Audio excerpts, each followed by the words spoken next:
শুরু হয়ে গেছে। বেশি আছে পাই না বিষয়টা কি দাঁড়ায় লাইভ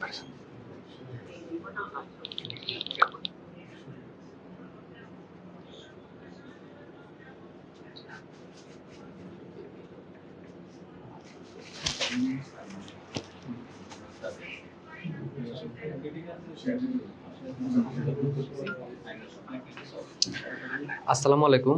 আশা করি তোমরা সকলে অনেক বেশি ভালো আছো বা অনেক হয়তো অত বেশি ভালো নাই, যেহেতু আসলে আমাদের এই ফেনীতে আর দেখলাম কয়েকটা জায়গায় বন্যার অবস্থা খুব বেশি খারাপ।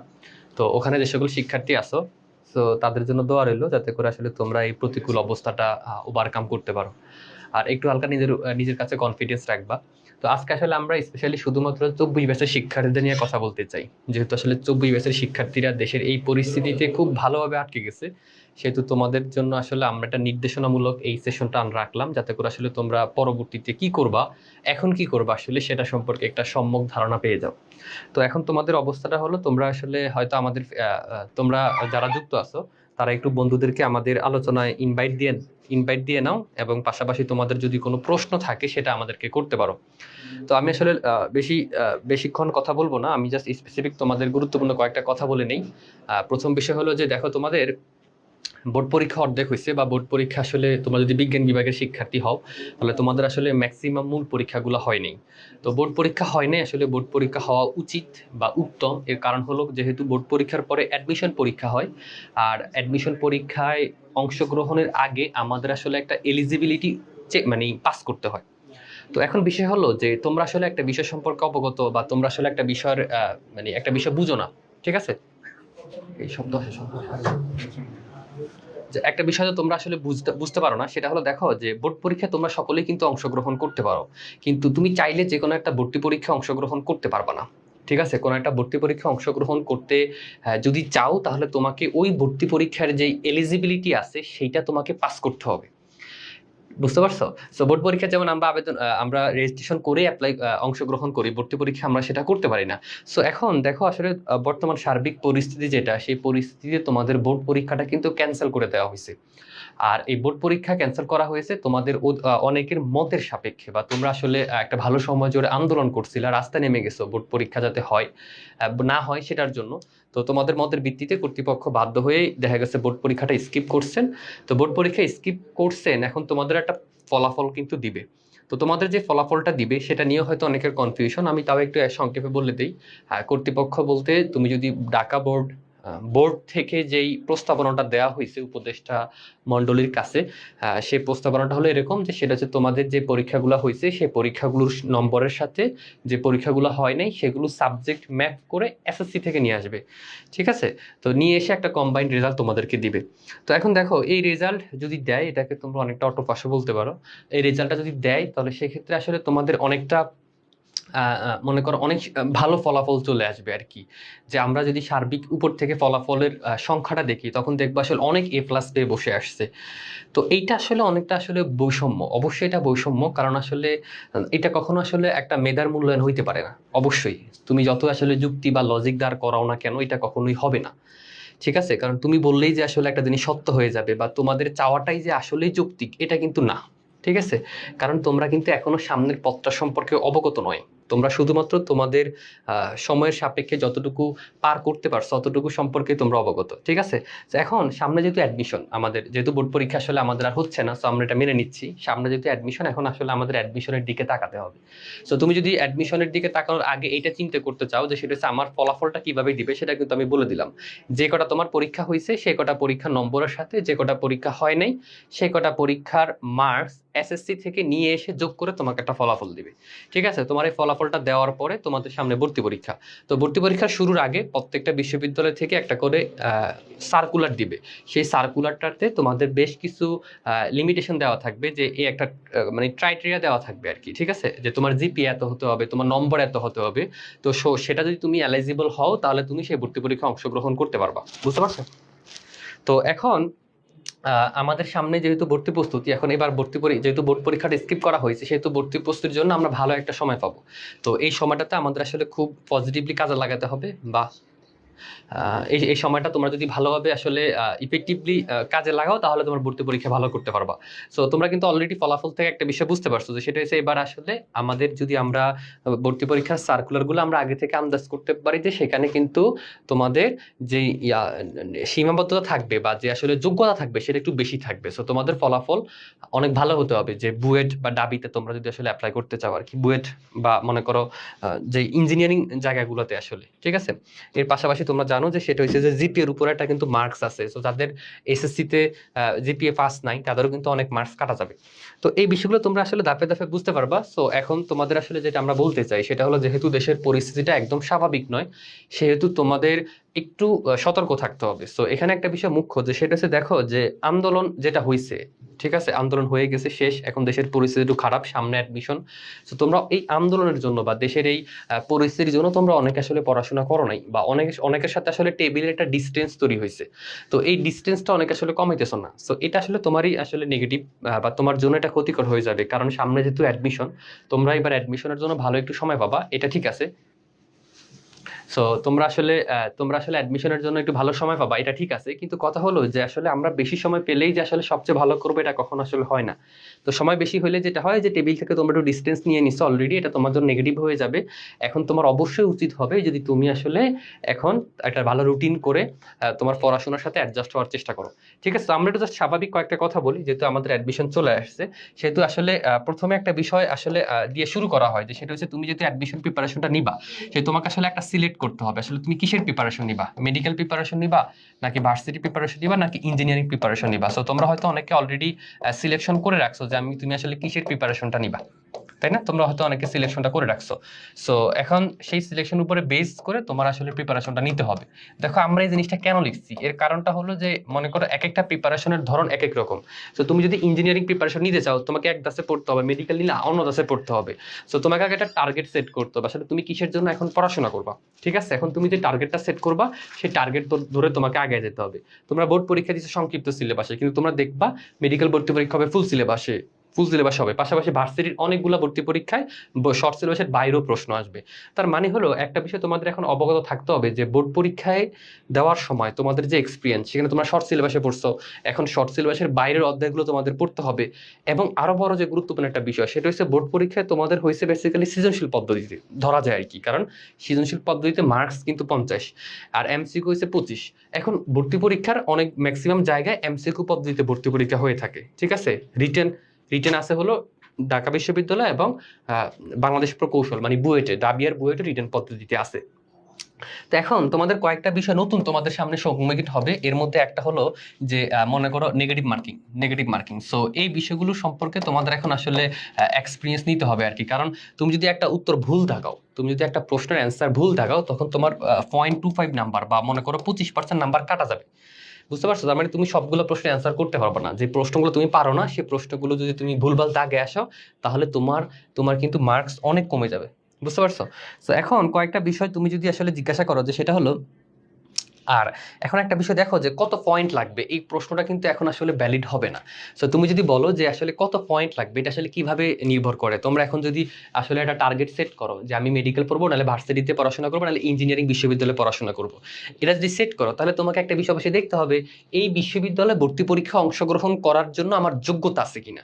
এখন যোগ্যতা আছে কিনা সেটার আগে তোমার ফলাফল লাগবে, তুমি কত ফলাফল পাবা সেটা তুমি এখন গেসও করতে পারতেছো না, বা সেটা দেখা গেছে যখন কর্তৃপক্ষ প্রকাশ করবে তখন তুমি দেখবা যে কোন বিষয় তুমি কত জিপিএ পেয়েছো কিংবা কত মার্কস পেয়েছো, সেটা আলোকে তুমি দেখতে পারবা ওই বিশ্ববিদ্যালয়ে তুমি অ্যাপ্লাই করতে পারবা কিনা। এখন এখানে একটা বিষয় আছে, সেটা হলো দেখো কোন একটা বিশ্ববিদ্যালয়ে তুমি অ্যাপ্লাই করতে পারবা কিনা, এটা কিন্তু প্রতিবার সেম থাকে না।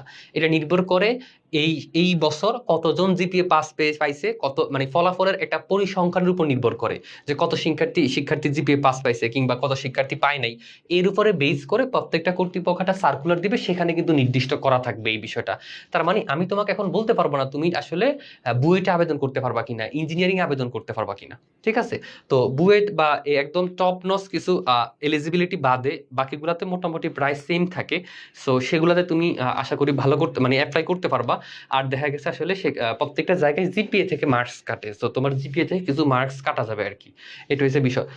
সো তোমরা এখন এই বিষয়টা নিয়ে মাথা ঘামানোর দরকার নেই যে সেটা হচ্ছে যে আসলে আমি অ্যাপ্লাই করতে পারবো কি পারবো না, কিংবা ফলাফল কত আসবে, সেটা একটা দুশ্চিন্তা হিসেবে কাজ করবে। তোমাদের যখন ফলাফল দিবে, ফলাফল দেওয়ার পরে তুমি আসলে ব্যাপারটা নিয়ে গেস করতে পারবা যে আসলে কোথায় আমার জিপিএ মার্কস কাটবে কিনা বা আমি অ্যাপ্লাই করতে পারবো কিনা, সেটা সম্পূর্ণ তোমার ফলাফলের উপর নির্ভর করে। তো ফলাফলের আগে এই বিষয়টা নিয়ে দুশ্চিন্তা করার দরকার নেই, কারণ তুমি যেটা ধরে নিচ্ছ সেটা নাও হইতে পারে, সেক্ষেত্রে একটা ব্যাড ইমপ্যাক্ট পড়বে। সো তুমি প্রাথমিকভাবে এটা টার্গেট করো যে আসলে তুমি কোথায় পড়াশোনা করবা, কি প্রিপারেশন তুমি নিতে চাও। তো তুমি যদি ইঞ্জিনিয়ারিং প্রিপারেশন নাও, তাহলে মনে করো বুয়েটে তুমি আবেদন করতে পারলা না, সমস্যা কি, তুমি আসলে ইঞ্জিনিয়ারিং গুচ্ছ যেটা সিক্রেট সেখানে পড়বা। ভার্সিটিতে তুমি মনে করো প্রিপারেশন নিচ্ছ, যে কোনো একটা টার্গেট করে পরে পড়তে পারবা, সমস্যা নেই, ঠিক আছে। আর মেডিকেলের ক্ষেত্রে তো তোমাকে কয়েকটা জিনিস মাথায় রাখতে হবে, সেটা হচ্ছে মেডিকেলের ক্ষেত্রে জিপিএ 200 নম্বর, ভর্তি পরীক্ষার নম্বর হচ্ছে 100 কিন্তু জিপিএ হচ্ছে 200। সো মেডিকেলের জন্য জিপিএ একটা বাস্ট ফ্যাক্টর, একটা বড় ফ্যাক্টর। তোমার যদি জিপিএ সীমাবদ্ধতা থাকে তুমি মেডিকেল প্রিপারেশন নিতে পারবা না। যদি নিতে পারবা কোনো সমস্যা নাই, কিন্তু তোমাকে আসলে এটা অনেক কঠিন হয়ে যাবে তোমার জন্য, ঠিক আছে। তোমার প্রাইমারি গোলে এটা রাখা কঠিন হয়ে যাবে। সো এটা তোমার জিপিএ এর উপরে সরাসরি সম্পৃক্ত এই ব্যাপারটা, ঠিক আছে। সো এখন তোমরা প্রিপারেশন নিতে পারো, যেহেতু আমাদের হাতে ভালো একটা সময় আছে সেহেতু আমরা প্রিপারেশনটা নিতে পারি। তোমার যেটা টার্গেট সেটা টার্গেট করে তুমি প্রিপারেশন শুরু করবা। সো ফার্স্ট অফ অল আমার কথা একটা, যে আসলে তোমার টার্গেটটা কি, তুমি তোমার টার্গেটটা সেট করে ফেলো। টার্গেটটা সেট করে এখন তুমি তোমার একটু ছোটখাটো পড়াশোনা শুরু করে দাও। অ্যাডমিশনের জন্য আমাদের কয়েকটা বিষয় মাথায় রাখতে হবে, যে আসলে আমরা কিভাবে অ্যাডমিশন পড়াশোনা করব, কিভাবে পড়াশোনা শুরু করতে পারি। তো এই বিষয়ে আমাদের সাথে আরেকজন স্যার আছেন, স্যার তোমাদেরকে বলবে। তার আগে আমি একটু সংক্ষিপ্ত আকারে বলে নিই। সেটা হচ্ছে দেখো, যে তুমি প্রথমে যদি একটা টার্গেট সেট করো যে আমি মেডিকেল নয় ভার্সিটি নাহলে ইঞ্জিনিয়ারিং পড়বো, তো তুমি যে টার্গেটটা সেট করবা সেই টার্গেট সেট করার পরে তুমি একবার জাস্ট সংক্ষেপে জাস্ট এক নজরে একটা আইডিয়া নিয়ে রাখবা, ঠিক আছে, এক নজরে একটা আইডিয়া, ঠিক আছে। জাস্ট লেটস স্টার্ট করে দিবা ওটার প্রিপারেশন, ঠিক আছে। এখন প্রিপারেশন কিভাবে শুরু করবা, প্রিপারেশন শুরু করবা হলো তুমি জাস্ট প্রথমে একটা কোশ্চেন ব্যাংক দেখবা, ঠিক আছে। কোশ্চেন ব্যাংক দেখবা যে আসলে এই পরীক্ষায় কি কি প্রশ্ন আসে, বিগত বছরে কি কি প্রশ্ন আসছে, এবং আমাকে কিভাবে প্রিপারেশন নিতে হবে। তো জাস্ট আমি এর বেশি নির্দেশনা তোমাদের দিব না, কারণ এখনো যেহেতু আসলে শুরু হয় নাই, এখন আসলে পরিস্থিতি থেকে আমরা আসলে মানে ধারণা করতে পারি না অনেক কিছু। সো আমি তোমাকে বলবো তুমি জাস্ট একটু শুরু করো। অনেক হয়তো টেবিল থেকে দূরে সরে গেছো, ম্যাক্সিমাম শিক্ষার্থী দেখা যাচ্ছে ফেসবুকে অ্যাক্টিভ। তো তোমরা একটু চেষ্টা করো পড়াশোনার সাথে অ্যাডজাস্ট হতে। তো তোমরা জাস্ট একটা প্রশ্ন ব্যাংকের উপর একটা অ্যানালাইসিস চালাবা, ঠিক আছে। কোশ্চেন ব্যাংক যে প্রিপারেশন দিবা না কেন, তুমি তো জাস্ট কোশ্চেন ব্যাংকের উপর একটা অ্যানালাইসিস চালাবা। কোশ্চেন ব্যাংকের উপর যেটা অ্যানালাইসিস চালাও, তাহলে তুমি আসলে একটা দেখতে পারবে এখানে আসলে কি কি টাইপ প্রশ্ন আসে, এবং সেই টাইপ প্রশ্নগুলো তুমি কি পারতেছো, বা আসলে সেই টাইপ প্রশ্নগুলো সলভ করার জন্য তোমাকে কিভাবে আসলে প্রিপারেশন নিতে হবে, মানে তুমি নিজের লেভেলটা ধরতে পারবা, ঠিক আছে। যে মনে করো তুমি মেডিকেল প্রশ্ন সলভ করতে দেখতেছি ইজি লাগতেছে, সো তুমি সেটার উপরে কিভাবে পড়তে হবে, কি কি করতে হবে, কোন কোন জায়গা থেকে প্রশ্ন আসে, একটা অধ্যায়ের কোন কোন টপিকগুলো আমাকে পড়তে হবে, এই ব্যাপারগুলো তুমি ধরতে পারবা। সো প্রাথমিকভাবে একটা কোশ্চেন ব্যাংক দেখে তুমি একটু আইডিয়া নেওয়ার চেষ্টা করো, আর মূল বইটা একবার রিভাইজ দিয়ে রাখো।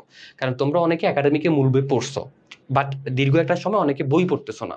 সো আমি বলবো তোমার মেইন বই যেভাবে তুমি পড়ছো সেটা একবার জাস্ট রিভাইজ দাও, জাস্ট মেইন বইটা রিভাইজ দাও, এরপরে অ্যাডমিশন পড়াশোনা শুরু করতে পারবো। এর পরবর্তী তোমাদের কোচিংগুলো শুরু হয়ে যাবে, বা আমাদের বইগুলো অলরেডি বের হয়ে গেছে, তোমরা বইগুলো কিনলে সেখান থেকে ভালো আইডিয়া নিতে পারবা।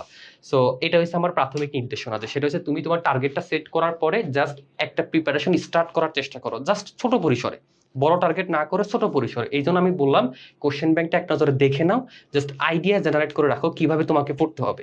আরেকটা বিষয় হচ্ছে তুমি মূল বইটা যেভাবে পড়ছো সেভাবে একবার রিভাইজ দাও, জাস্ট মনে করার চেষ্টা করো, এবং তুমি তোমার টেবিলের সাথে একটু অ্যাডজাস্ট হওয়ার চেষ্টা করো, যে টেবিলে বসে তুমি পড়তেছো একটু হ্যাবিট করার চেষ্টা করো, কারণ টেবিল থেকে দূরে সরে গেলে তুমি শিখে যাবা। সো জাস্ট এই কয়টা পয়েন্ট মাথায় রেখে একটু আগাও, আমরা পরবর্তী তোমাদের আবার নির্দেশনা দিব ধাপে ধাপে ইনশাল্লাহ, ঠিক আছে। তো আমাদের সাথে আরেকজন স্যার রয়েছেন, স্যার তোমাদের আসলে অ্যাডমিশন প্রস্তুতি কিভাবে তোমরা এখন শুরু করতে পারো সেটা নিয়ে বলবেন, পাশাপাশি বাংলা বিষয় স্যার তোমাদেরকে একদম সঠিক গাইডলাইন দিবেন, আসলে তোমরা কিভাবে যারা আসলে মানবিক বিভাগের শিক্ষার্থী আছো কিংবা বিজ্ঞান বিভাগের শিক্ষার্থীরা বিভাগ পরিবর্তনে পরীক্ষা দিবা, বাংলা কিভাবে তোমাদের ভালো করতে হয় সেটা সম্পর্কে স্যার একটা গাইডলাইন তোমাদের দিবে, কিভাবে তোমরা আসলে শুরু করবা। তো আমি স্যারকে বলবো, স্যার আপনি বাংলার পাশাপাশি, স্যারকে স্বাগতম জানাচ্ছি, আপনি বাংলার পাশাপাশি এই যারা বিভাগ পরিবর্তনে আসলে অংশগ্রহণ করবে, বিভাগ পরিবর্তনে শিক্ষার্থীরা অংশগ্রহণ করবে, তাদেরকে যাতে প্রাথমিকভাবে কিছু আইডিয়া দিয়ে দেয়, ঠিক আছে। ধন্যবাদ স্যারকে। তোমরা একটু কমেন্ট করো যে সাউন্ড ক্লিয়ার কিনা এবং বোর্ড ক্লিয়ার কিনা, আমার কথা ঠিক মতো শুনতে পাচ্ছ কিনা। তো আমরা আজকে যেটা নিয়ে কথা বলবো সেটা হচ্ছে, আচ্ছা তো একটু আমরা সময় নিচ্ছি। ওকে, তো যাই হোক আমরা একটু যেটা নিয়ে কথা বলবো সেটা হচ্ছে ভার্সিটি বাংলা প্রস্তুতি। তো তোমাদের সাথে আমি একটু পরিচয় হয়ে নেই। আমি আমিনুল ইসলাম মিলন, পড়াশোনা ঢাকা বিশ্ববিদ্যালয়ে, আর দীর্ঘ সময় ধরে, এক যুগের বেশি সময় ধরে বিশ্ববিদ্যালয়ে ভর্তি প্রস্তুতি প্রোগ্রাম বাংলা বিষয়টি পড়াই, অনলাইনে এবং অফলাইনে। এবং তোমরা যে অ্যাডমিশনের জন্য অনেকে হয়তো বা যারা সেকেন্ড টাইম দিবা তারা হয়তো জেনে থাকবা আসপেক সিরিজের যে বাংলা বইটি অর্থাৎ আসপেক বাংলা, এই বইটির হচ্ছে লেখক। তো যাই হোক আমি বাংলা নিয়ে যে বিষয়টা বলবো, অনেকেই কমেন্ট করছো, সবাইকে আসসালামু আলাইকুম, ধন্যবাদ। ফজলে ভার্সিটি কয়েনটির আবেদন কত কত পয়েন্ট লাগবে? এটা এখনো আসলে গত বছরের মতোই থাকতে পারে, বাড়ানোর কোনো সম্ভাবনা এখনো পর্যন্ত আমরা দেখছি না। ওকে, তো আমরা এই বাংলার প্রস্তুতিটা কিভাবে নিব তার আগে একটু বলে নেই, এই বাংলাটা কিন্তু বাংলাদেশের প্রায় সকল বিশ্ববিদ্যালয়ে আছে। তোমরা যদি দেখো ঢাকা বিশ্ববিদ্যালয়, জাহাঙ্গীরনগর বিশ্ববিদ্যালয় বা গুচ্ছ যদি বলো, প্রত্যেকটা বিশ্ববিদ্যালয়ে কিন্তু বাংলা আছে। তো এই বাংলার মধ্যে আমাদের 3টা বিষয় থাকে। আমি একটু শুরুতে বলি, আজকে সারা দেশে বন্যা পরিস্থিতি অনেক খারাপ, তো এখানে তারপরে আমরা একটু আজকে গাইডলাইনটা খুব কম সময়ের মধ্যে নিব। তো বাংলায় আমাদের মূলত হচ্ছে 3টা বিষয় থেকে প্রশ্ন থাকে। একটা হচ্ছে ব্যাকরণ, সাহিত্য, আর একটা হচ্ছে বিরোচন বা যেটাকে আমরা মুখস্থ পাঠ বলি।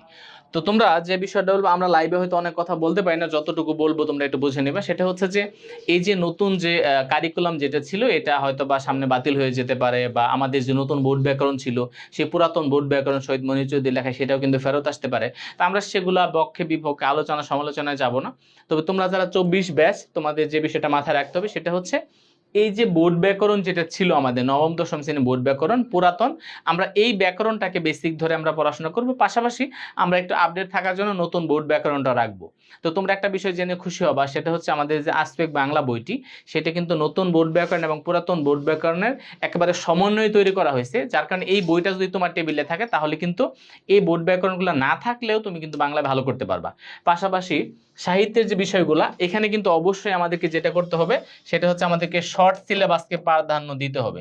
কেন শর্ট সিলেবাসকে প্রাধান্য দিতে হবে? কারণ শুধু চট্টগ্রাম বিশ্ববিদ্যালয় ছাড়া বাংলাদেশের যে অন্যান্য বিশ্ববিদ্যালয়, বিশেষ করে আমরা যদি গুচ্ছ বলি, ঢাকা বিশ্ববিদ্যালয় বলি, বা আমরা যদি রাজশাহী অথবা আমরা যদি মানে জাহাঙ্গীরনগর বলি, তার সেখানে কিন্তু 99% প্রশ্ন শর্ট সিলেবাস থেকে আসে। তাহলে আমরা কি করব? শর্ট সিলেবাসটা একটু ভালো করে পড়ব। বিশেষ করে এখান থেকে সাহিত্য থেকে যে আমাদের গদ্য, পদ্য অথবা সহপাঠ থেকে প্রশ্ন আসে, সেখানে আমরা শর্ট সিলেবাসকে প্রাধান্য দিব। বিরোচন অংশের ক্ষেত্রে আমরা যেটা করব, বিরোচনটা সাধারণত কমন পড়ে না 9-10 পুরাতন বা নতুন ব্যাকরণ থেকে, সেই জন্য আমাদের কাছে যদি হায়াত মহসের ভাষা শিক্ষা বইটা থাকে, অথবা তোমার কাছে যে আসপেক বাংলা থাকে, কারণ এই বইটা হচ্ছে আমাদের বাংলা একাডেমির যে বাংলা অভিধান অথবা হায়াত মহসের ভাষা শিক্ষা সহ সংসদ বাংলা অভিধান, যেটা কলকাতা থেকে প্রকাশিত, এই ধরনের বই থেকে কিন্তু একেবারে নির্যাস নিয়ে সেই বইটি তৈরি করা হয়েছে।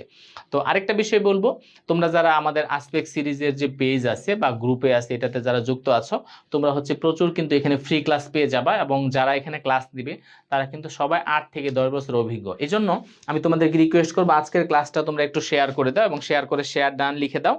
আর এটার পাশাপাশি তোমরা হচ্ছে যে তোমাদের ফ্রেন্ড সার্কেল যারা হচ্ছে এই বছর অর্থাৎ 24 ব্যাচের স্টুডেন্ট, অন্তত 5 জনকে তোমরা মেনশন করো, যাতে করে তোমরা একসাথে ক্লাস করতে পারো। এবং ক্লাস করার সময় অবশ্যই তোমরা একটু খাতা কলম নিয়ে বসে তোমরা কিন্তু ক্লাস করবা, যাতে করে এই বিষয়গুলো একটু নোট করতে পারো। তো আমি যে বিষয়টা বলবো, তোমরা আপাতত তোমাদের কাছে যে 9-10 বোর্ড ব্যাকরণ নতুন এবং পুরাতন, সেই বইগুলো তোমরা একটু এখন থেকে একটু পড়া শুরু করে দাও।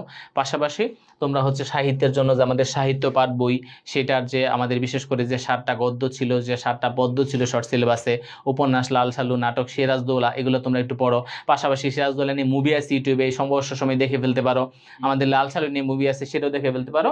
এবং এই ব্যাকরণ, সাহিত্য, বিরোচন, এইটার উপরে পাশাপাশি আমাদের যে লিখিত অংশ, সবগুলা বিষয় নিয়ে আমাদের একটা পরিপূর্ণ বই হচ্ছে আসপেক্ট বাংলা, যেটা তোমরা 1 তারিখ থেকে বাংলাদেশের প্রায় সকল জেলায় সকল মার্কেটে পাবো। সম্পূর্ণ আপডেট বই, হয়তো বা বাজারে 2-1টা বই বের হইতে পারে, সেগুলো কিন্তু পুরোপুরি আপডেট না। এই জন্য আমি তোমাদেরকে রিকোয়েস্ট করব, তোমরা এখন এই ধরনের বই না কিনে আপাতত বেসিক বইগুলো পড়ো। 1 তারিখ থেকে মোটামুটি সব পাবলিকেশনসের বইগুলোই একেবারে নতুন আপডেট আসবে। আমি বলবো বাজারে বেস্ট বই হচ্ছে আসপেক বাংলা, কারণ এখানে হচ্ছে কবিতার প্রত্যেকটা লাইনের ব্যাখ্যা দেওয়া আছে, গদ্যের প্রত্যেকটা গুরুত্বপূর্ণ লাইনের ব্যাখ্যা দেওয়া আছে, এবং একেবারে 23 ব্যাচ পর্যন্ত প্রত্যেকটা প্রশ্ন কিন্তু সেখানে টপিক ওয়াইজ সংযোজন করা আছে, এবং ছন্দ কৌশলে চ্যানেলে বইটা লেখা, এই জন্য অবশ্যই তোমরা এটার সাথে যুক্ত থাকবে। ওকে, তো আমি আর কথা বাড়াবো না, আমাদের আরো অন্যান্য স্যারেরা আছেন, ওনারা পরামর্শ দিবেন। আমি শুধু একটা কথাই বলবো, তুমি হচ্ছে ঘরে বসে যদি আসপেক্ট বাংলা বইটা সংগ্রহ করে, বা আমাদের আসপেক্ট জিকে আছে অথবা আসপেক্ট ইংলিশ, সেখানে আলাদা করে আমাদের গ্রামার পার্টটা আলাদা, আবার হচ্ছে আমাদের যে মেমোরাইজিং পার্ট, ভোকাবুলারি পার্ট, সেটা কিন্তু আলাদা। এই বইগুলো সংগ্রহ করে তুমি যদি অনলাইনেও আমাদের সাথে যুক্ত থাকো, তাহলে কিন্তু তুমি একটা বেস্ট প্রিপারেশনে বিশ্ববিদ্যালয় ভর্তি পরীক্ষা দিতে পারবা। ওকে, তো সবাইকে ধন্যবাদ আমার কথাগুলো মনোযোগ দিয়ে শোনার জন্য। আমাদের একজন স্যার একটু কথা বলবে, তোমরা অবশ্যই শেষ পর্যন্ত লাইভটি দেখবা।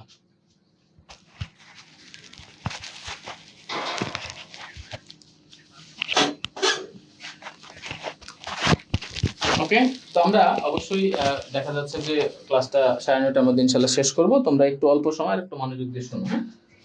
আসসালামু আলাইকুম, কি খবর তোমাদের এইচএসসি 24 ব্যাচ? গত 2-3 দিনের ড্রামা তোমরা, মানে তোমাদের উপর যে ড্রামাগুলো চলছে, আসলে পরীক্ষা হবে কি হবে না, বা কিভাবে তোমাদের অনেকে বলতেছে যে শর্ট সিলেবাসে পরীক্ষা হবে, অনেকে বলছে পরীক্ষা হবে না, তোমরা চাচ্ছ অটো পাস, অনেকে চাচ্ছে না অটো পাস। তো সব কিছুর আজকে অবসান হয়েছে, যে বলা হয়েছে পরীক্ষা হবে না। তো এখন দেখো, পরীক্ষা, এইচএসসি পরীক্ষা শেষ হয়ে যাওয়া মানে কি অ্যাডমিশন সিজন শুরু হয়ে যাও, অর্থাৎ অ্যাডমিশন যে তোমাদের একটা পর্যায়ে আছে এটা শুরু হয়ে যাও। অ্যাডমিশনে তোমাদের আসলে কি অনেক পড়া, অ্যাডমিশনে তোমরা এইচএসসিতে যেভাবে পড়ে আসছো, অ্যাডমিশনে আসলে সেইভাবে জিনিসটা না। অ্যাডমিশনে পড়াগুলো থাকে অনেক বেশি, টাইম থাকে কম। তো চেষ্টা করা লাগে আমাদেরকে যে কিভাবে ওগুলো শর্টকাটে পড়া যায়, বা কিভাবে শর্ট ওয়েতে আসলে ওগুলো মনে রাখা যায়, যেহেতু হিউজ পড়া।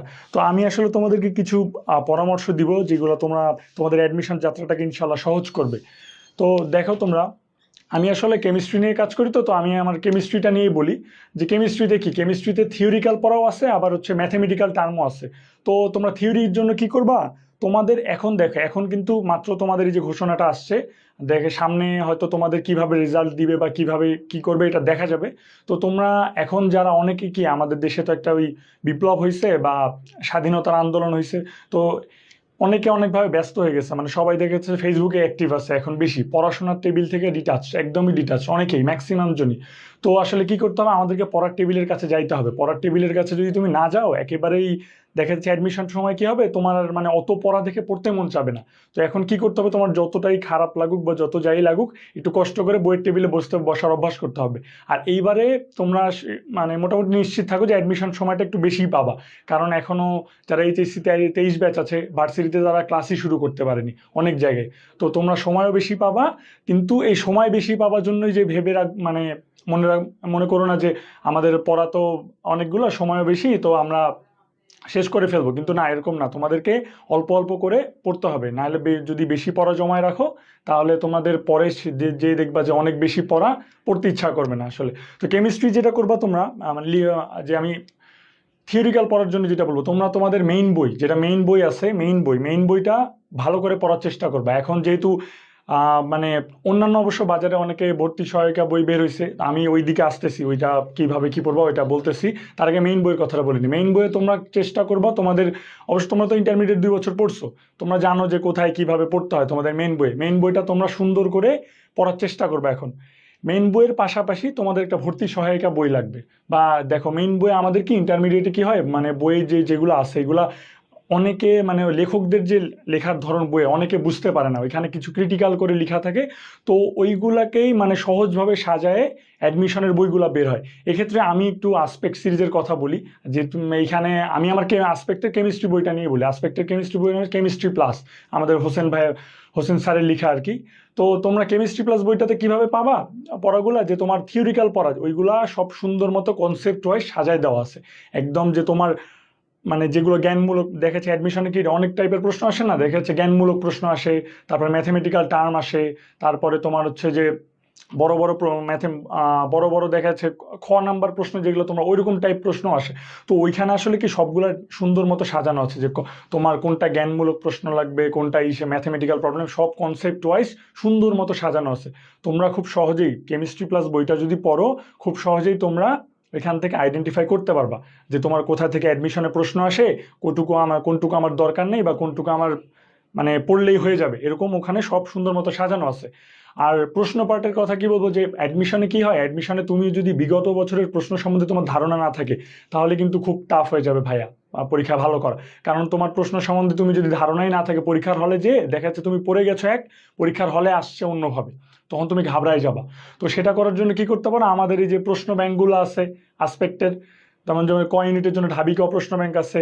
তারপরে তোমার যে বেসিক সিরিজের আমাদের বইগুলো আছে তোমাদের আসপেক্টের হচ্ছে যে ফিজিক্স, ম্যাথ, তারপরে হচ্ছে বায়োলজি, তারপরে আসপেক্টের কেমিস্ট্রি প্লাস। আমি জাস্ট বিজ্ঞান ইউনিটের জন্য বললাম, যেহেতু আমি বিজ্ঞান ইউনিট নিয়ে কাজ করি। তো তোমরা ওইখানে কি করবে, এই বেসিক সিরিজের বইগুলো যদি একদম সুন্দর মতো কনসেপ্ট ওয়াইজ বুঝে বুঝে পড়ো, ওইখানে আর তোমাদেরকে বাড়তি আর কিছু পড়া লাগবে না ইনশাআল্লাহ। তোমরা ওইটুকু দিয়েই তোমাদের ভার্সিটি ভর্তি পরীক্ষা তোমরা ভালো করতে পারবা।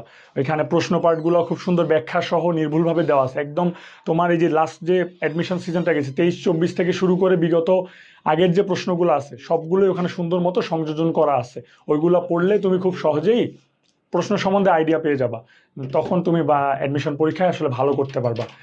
তো আসলে আরও অনেক এইভাবে তোমরা অ্যাডমিশন প্রিপারেশনটা নাও, আর এখন বইয়ের টেবিলে যাওয়ার চেষ্টা করো, কারণ অ্যাডমিশন সিজন শুরু হয়ে গেলে এই টাইমটা খুব তাড়াতাড়ি চলে যায়। আর ভাই আমি তোমাদেরকে আমার বাস্তব ঘটনা একটু আমার অ্যাডমিশন প্রিপারেশনটা সম্বন্ধে একটু তোমাদেরকে জানাই যে আমি আসলে মেডিকেল প্রিপারেশন নিয়েছিলাম। আমার পড়ার ইচ্ছা ছিল মেডিকেলে। তো আমি খুব ভালো মতোই প্রিপারেশন নিয়েছিলাম, 4-5 মাসে খুব ভালো মতো প্রিপারেশন নেওয়ার চেষ্টা করেছিলাম। কিন্তু হয়তো কোথাও একটা ল্যাকিংস ছিল। আমি কিন্তু মেডিকেল পরীক্ষায় মোটামুটি কনফিডেন্টও ছিলাম যে অ্যাটলিস্ট কিছু একটা হয়তো ভালো কিছু করতে পারবো। তো আমি পরীক্ষার হলে যে আসলে কোয়েশ্চেন দেখে ঘাবড়ায় যে আর অনেক কিছু উল্টাপাল্টা করে ফেলছিলাম, যে মনে করো যে আমি কিভাবে কি লিখবো না লিখবো সব গোলমাল করে ফেলছি। যার ফলে আমি এই মেডিকেল পরীক্ষা আমার মেডিকেল পরীক্ষা আমি ফেল করি, উত্তীর্ণ পর্যন্ত হতে পারিনি। ওইখান থেকে আমি ভার্সিটি প্রিপারেশন নেওয়া শুরু করি আর কি। পরে আল্লাহর রহমতে আমি ঢাকা বিশ্ববিদ্যালয়ে এখন পড়াশোনা করছি তোমাদের সবার দোয়ায়। তো আমি তোমাদেরকে যেটা বলবো যে অ্যাডমিশনে আর দুইটা সায়েন্সে যারা আছো তোমাদের উপর দুইটা আমার উপদেশ আছে। তোমরা জানো যে সায়েন্সে হচ্ছে যে প্রত্যেকটা বিশ্ববিদ্যালয়ে প্রায় ফিজিক্স, কেমিস্ট্রি, ম্যাথ, বায়োলজি এই 4টা সাবজেক্টের উপরে পরীক্ষা হয়। আর হচ্ছে যে তোমার যাদের 4th সাবজেক্ট থাকে 4th সাবজেক্টের অপশনাল হিসেবে তোমরা বাংলা অথবা ইংরেজি দাগাইতে পারো। তো আমি তোমাদেরকে বলবো যারা ম্যাথ পারো না, আমি বারবার বলছি যারা ম্যাথে দুর্বল, তোমরা চেষ্টা করবা বাংলা অথবা ইংরেজি দাগানোর জন্য। যদি তুমি একেবারেই না পারো তাহলে ম্যাথ নিয়ে প্রিপারেশন নিতে যাবা না, কারণ তুমি পরীক্ষার হলে ওইখানে যে শর্ট টাইমের ভিতরে এতগুলো ম্যাথ করা প্রেশারাইজ হয়েই অনেক কিছু গোলমাল হয়ে যেতে পারে। তো যারা ম্যাথ কম পারো তারা অপশনাল সাবজেক্ট বেছে নিতে পারো, বাংলা অথবা ইংলিশ। একই কথা বায়োলজি, অনেকের বায়োলজিও পছন্দ না, অনেকে বায়োলজি পড়তে পারেন মানে মনে রাখতে পারে না, মনে রাখতে কষ্ট হয়, তারাও তোমরা এই 4th সাবজেক্টটা বেছে নিতে পারো। তো যাই হোক, তোমরা এইভাবে প্রিপারেশন নাও, বাসায় বসে আসপেক্টের এই বইগুলো পড়ো, তোমাদের ভালো হয়ে যাবে ইনশাল্লাহ। পরীক্ষায় তোমরা ইনশাল্লাহ ভালো করতে পারবা। আরেকটা কথা বলে আমি শেষ করবো আমার এইটা, যে তোমরা হচ্ছে যে অ্যাডমিশনে চান্স পাওয়ার, সায়েন্সের ইউনিটে যারা আসো অ্যাডমিশনে চান্স পাওয়ার সবচেয়ে সহজ দুইটা সাবজেক্টের নাম আমি যদি বলি, দুইটা সাবজেক্ট দিয়ে তুমি চান্স মানে খুব সহজেই করতে পারবা। এটা হচ্ছে যে কেমিস্ট্রি আর বায়োলজি। কেন বলো তো ভাইয়া, তুমি যখন ফিজিক্স আর ম্যাথের ক্ষেত্রে আমি যদি তোমাকে বলি, ফিজিক্স আর ম্যাথে অনেক মানে ম্যাথমেটিক্যাল টার্ম থাকে খুবই টাফ।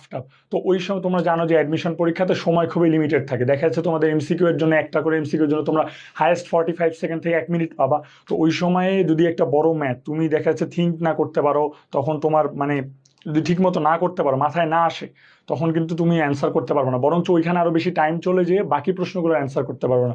তো বায়োলজি, কেমিস্ট্রির ক্ষেত্রে কী হয় ভাইয়া, ওইখানে তোমার হচ্ছে যে থিওরিক্যাল প্রশ্ন বেশি থাকে, যেমন বায়োলজিতে কোনো ম্যাথ নাই, থিওরিক্যাল প্রশ্ন বেশি। তো তুমি যদি বায়োলজিটা সুন্দর মতো তোমার মূল বই যদি খুব ভালোভাবে পড়া থাকে আর কোয়েশ্চেন যদি প্র্যাকটিস করা থাকে, কেউ কোয়েশ্চেন না, তোমার মূল বই এর সাথে আমাদের আসপেক্টের বায়োলজি বই আছে, খুব সুন্দরভাবে বায়োলজিটা সাজানো আছে, তুমি যদি ভালো মতো পড়ো, তুমি জাস্ট বায়োলজিতে যদি এরকম হয় যে তোমার এরকম হয় না যে আমাদের জাতীয় কবির নাম কি, কাজী নজরুল ইসলাম, এরকম টাইপ প্রশ্ন আসলে তুমি সহজেই মাথায়, তুমি যদি বেশি বেশি অনুশীলন করো তোমার অবশ্যই মাথায় মনে থাকবে। তো ওইখানে কি হবে, তুমি তাড়াতাড়ি অ্যান্সার করতে যেয়ে মানে প্রশ্ন দেখবা অ্যান্সার মাথায় চলে আসবে তোমার, শর্ট পর যেগুলো তোমার হচ্ছে থিওরিক্যাল পর। কেমিস্ট্রির ক্ষেত্রেও একই, কেমিস্ট্রির ক্ষেত্রেও তোমার ম্যাক্সিমাম থিওরিক্যাল প্রশ্নই আসে, ম্যাথামেটিক্যাল প্রশ্ন আসে, বাট ম্যাথামেটিক্যাল প্রশ্নগুলো যে খুব যে একদম আহামরি কঠিন এরকম না। তো তোমরা যদি এই দুইটা সাবজেক্টে, কেমিস্ট্রি এবং বায়োলজি দুইটা সাবজেক্টে যদি খুব ভালো মতো পরীক্ষা দিতে পারো বা ভালো নাম্বার তুলতে পারো, দেখা যাচ্ছে তোমাদের যদি ফিজিক্স বা ম্যাথে খারাপও হয়, তখন তোমরা কিন্তু খুব সহজে ওভারকাম করতে পারবা। আমার নিজের কিছু বন্ধু ছিল যারা হচ্ছে যে অনেক ভালো পারতো, কিন্তু ওই পরীক্ষার হলে যে মানে ওই দেখা যাচ্ছে একটা ম্যাথ মিলাইতে পারে নাই, ম্যাথ না মিলাইতে পেরে যে আরও প্রেশারাইজ হয়ে বা ওদের প্যানিকড হয়ে বাকি পরীক্ষাটা খারাপ হয়েছে। তো যাই হোক, তোমাদের জন্য শুভকামনা। তোমরা আমাদের আসপেক্ট সিরিজের বইগুলো পড়ো, বিশেষ করে আমি কেমিস্ট্রির কথা বলবো, কেমিস্ট্রি প্লাস বইটা পড়ো, নিঃসন্দেহে অসাধারণ একটা বই। তোমাদের হোসান আলী স্যারের যে অসাধারণ একটা সৃষ্টি, কেমিস্ট্রি প্লাস বইটা পড়লে, আমি নিজে পড়েছি, এর আগের আমি লাইভে এসে বলছিলাম যে আমি কেমিস্ট্রি প্লাস কিভাবে কি করছি। আমি আমি তোমাদেরকে কথা দিচ্ছি, তোমরা কেমিস্ট্রি প্লাস পড়লে ইনশাআল্লাহ তুমি যদি প্রথম থেকে শেষ পর্যন্ত বুঝে পড়তে পারো, প্র্যাকটিস করতে পারো বেশি বেশি করে, অবশ্যই ভালো করবে ইনশাআল্লাহ। তো তোমাদের জন্য দোয়া শুভকামনা থাকলো, আমার জন্য দোয়া করো। দেখা হবে বিজয়ে ইনশাআল্লাহ। আল্লাহ হাফেজ।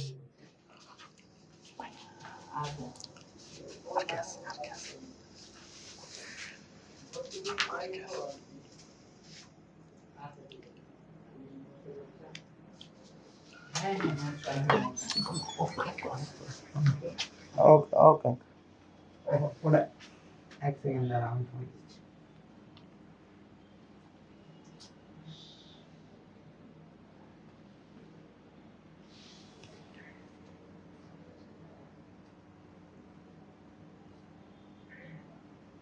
এই শোনো, এই